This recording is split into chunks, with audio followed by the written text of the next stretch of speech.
Hi friends, AWSలో disaster recovery and backup very important. If data loss, if data damage, disaster recovery and backup is very important. ఇందులో 3 important questions చూద్దాం. Number 49, what is disaster recovery strategy?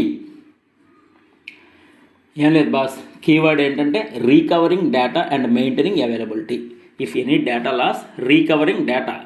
If any failures or if any disasters, recover data, maintain availability. Data అనేది అవైలబిలిటీగా ఉండాలి కదండి, అది. So a disaster recovery strategy is a plan for recovering data and maintaining availability in case of failures or disasters. Failures, disasters వస్తే కదా, for example earthquake వచ్చిందనుకోండి, data loss అవుతుంది. How can you retrieve? Example, best example అది.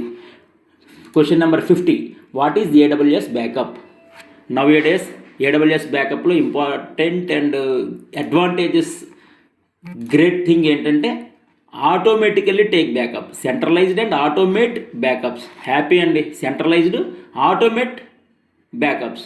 మనం ఇబ్బంది పడక్కర్లే, backup ఆటోమేటిక్గా అయిపోతుంది. అది చూద్దాం. AWS backup is a fully managed backup service that allow you to centralise and automate backups across AWS services. Burden లేదండి, మనకి హెడేక్ లేదండి, automatic backups best, the great. అందుకే AWS బాగా ఫేమస్ అయిందండి. What is the difference between RTO and RPO? What is the difference between RTO and RPO? RTO అంటే recovery time objective, RPO అంటే recovery point objective. ఏం లేదండి, analysis and research డిపార్ట్మెంట్లో data కానీ loss అయితే maximum ఎంత time పట్టవచ్చు, data retrieve చేయడానికి మ్యాక్సిమం ఎంత టైం పట్టవచ్చు అనేది ఒక ఇంపార్టెంట్. అలాగే రికవరీ పాయింట్ ఆబ్జెక్ట్ అంటే ఇన్ కేస్ డేటా లాస్ అయితే how much data, maximum amount of data loss,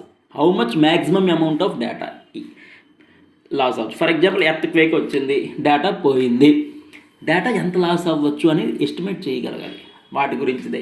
RTO, the maximum time within which a system should be restored after failure అయిన తర్వాత maximum ఎంత time పడుతుంది data restore చేయడానికి.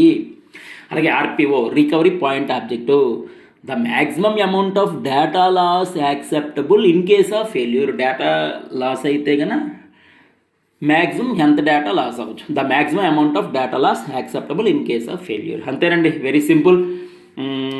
Please like, share, subscribe. Thank you.